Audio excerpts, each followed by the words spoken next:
as a scientist, you entered politics, and that perhaps you become a role model for many other young scientists that would like to follow the same path. And then you become a minister and were able to change things. And I want to ask you, have you accomplished what you wanted from politics, being able to change things? And what more you hope to accomplish by staying in politics? And I want to refer, as a context, I want to refer to a phrase from one of the former premiers, who says that as much as it's hard to get in, but it's even harder to get out. Is that true? There was a lot in there, Mayor Dad. I think you've asked about accomplishments. Yes. It was hard to leave. I'll speak broadly. It was hard to leave the university. I loved research. I loved my students. It was hard to leave. I am honored to have this opportunity to serve a community that I love. And I hope you feel we've made real progress. Day one, we reinstated the long-form census. Why? We need the evidence to make good decisions. Day two, we unmuzzled our scientists. It's one thing to say, it's another thing to actually do that. We've brought in a chief science advisor, and Dr. Mona Niemer is terrific, and I know you all know that. I'm really proud of this historic budget we brought in. It is a $4 billion investment in research. It's actually more.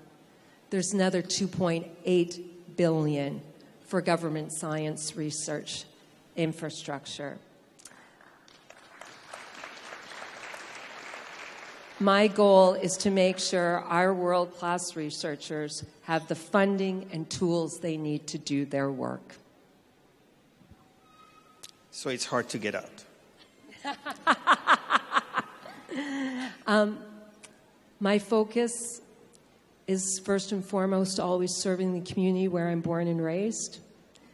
My focus is serving this wonderful community, and I've added in the sport community now, which it's a real honor to be able to serve at the national level, and I'm grateful for that opportunity. Thank you. I want to ask you about the relationship between the government and scientists. You always emphasize on this and refer in your speeches and interviews to this. And what fundamental change you have seen in the past few years between the relationship with government, especially at the political level, and science and scientific community? I've worked hard, and I hope you feel we've worked hard to, I believe, rebuild a relationship that was damaged. It took a lot of effort going across the country and listening. I want to thank you for all the time and effort you spent with me, the education that you provided me. I'll talk about unmuzzling scientists, if I may. I can say everyone in this group knows Didymusphenia geminata, right? Oh, folks, you're a tough audience sometimes. Didymusphenia geminata. I thought this is one time I can say it. It's rock snot. Do you all know the story of rock snot? Dr. Bothwell. Dr. Bothwell is a government scientist. And Dr. Bothwell was prevented from sharing his research because there was a link to climate change. There were 110 emails to stop Dr. Bothwell from talking about rock snot. There were 16 government communication experts involved. I was in opposition when Nature was talking about our country and how we muzzled scientists. I want you to know I stood up in the House of Commons and I fought against it.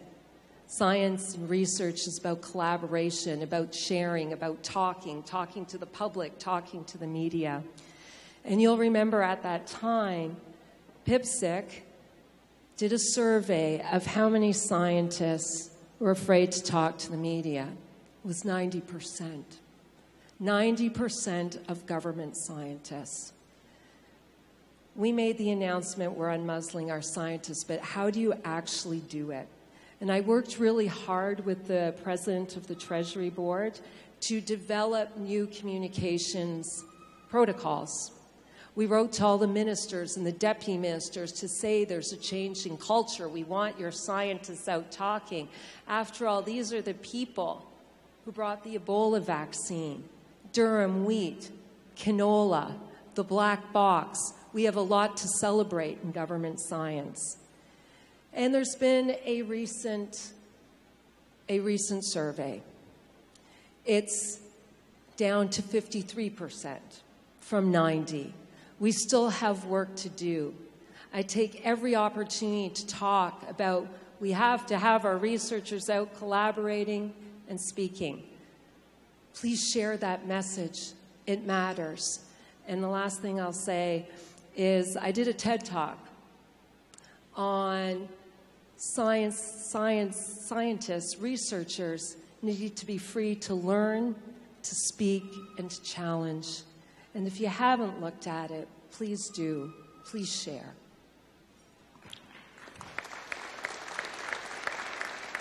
Thank you, Minister. Just want to remind the audience that CSPC does not take position on any matter. We are a forum for everybody who would like to provide comment on this. And thank you, Minister, for this. I want to go back to one of the new entities that quite interesting for research community. They appreciate that, the Canada Research Coordinating Committee. And I know that there was consultations on improving the research landscape in Canada, and apparently the consultations wrapped up and it's finished. I would like to know if we know about the general feedback that you received from that, and when the public knows about the details of that consultation.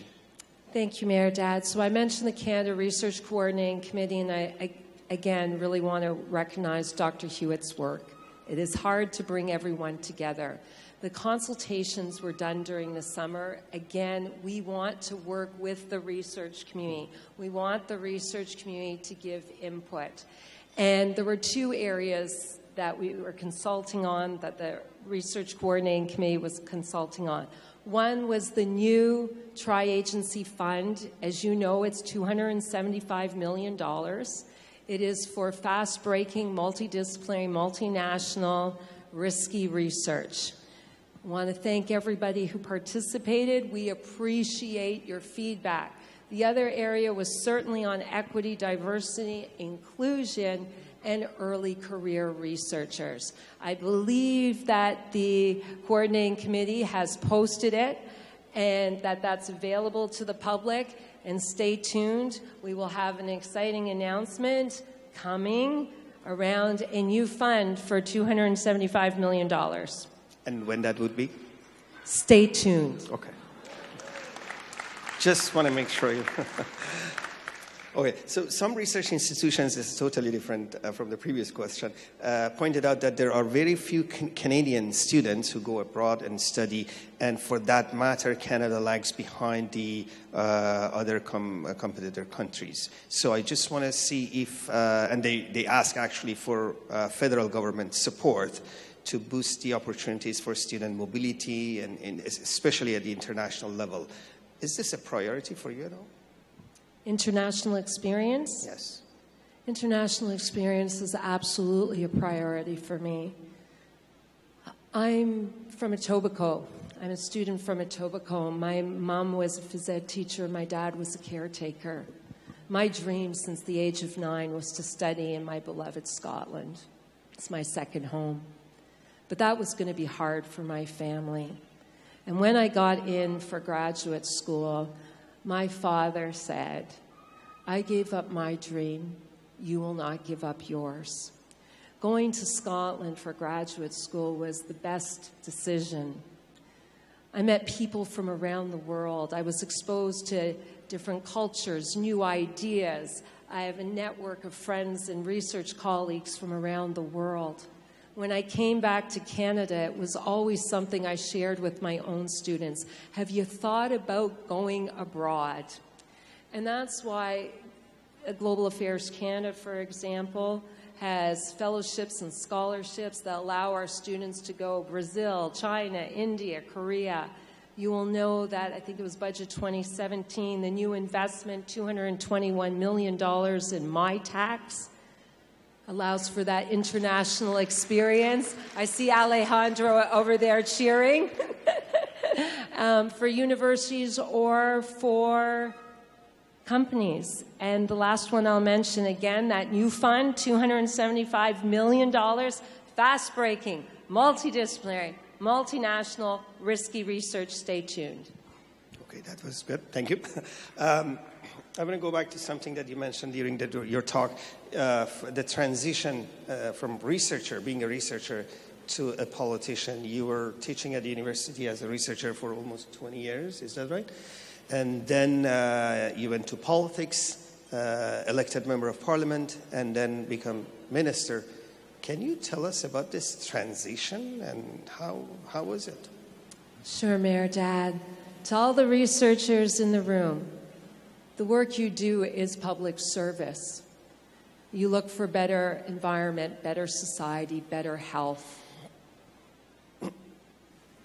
I hope you'll think about a life of public service, that you will get to know about government and parliament.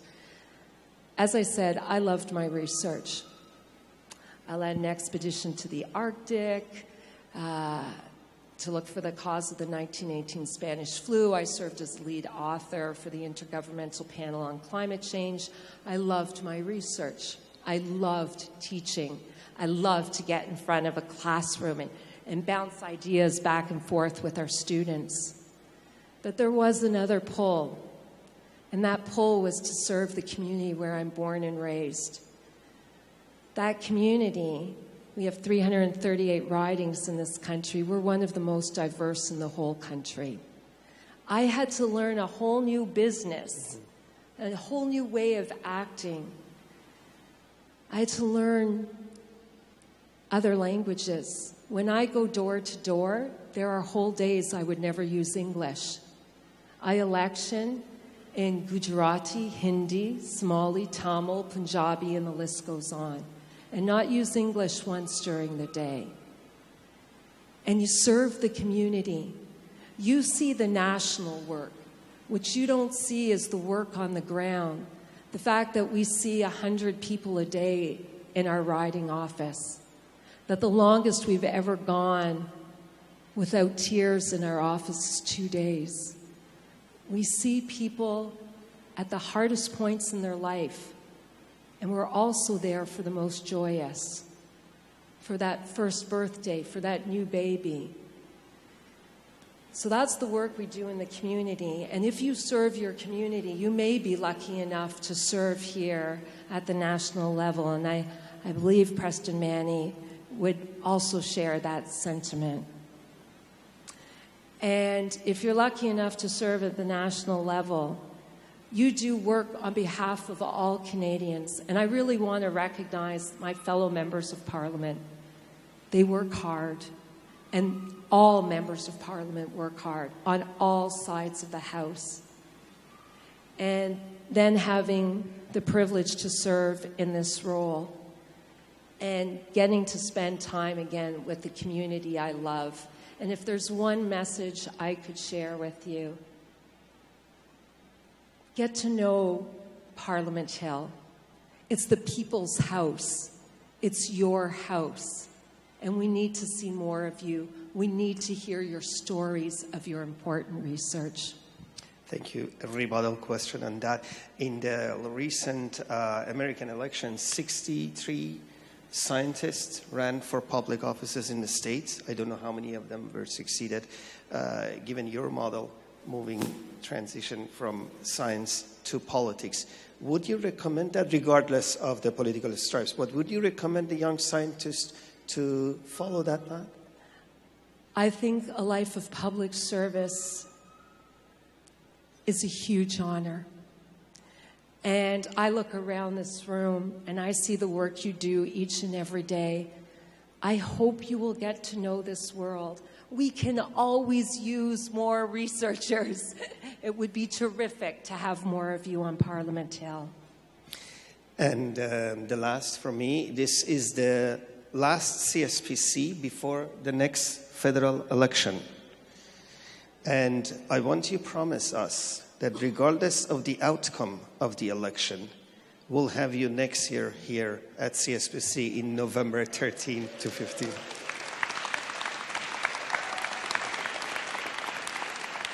Can we get that promise, right? Promise. There you go. So we got that. Thank you so very much, Minister Duncan. Thanks, Mayor Dad.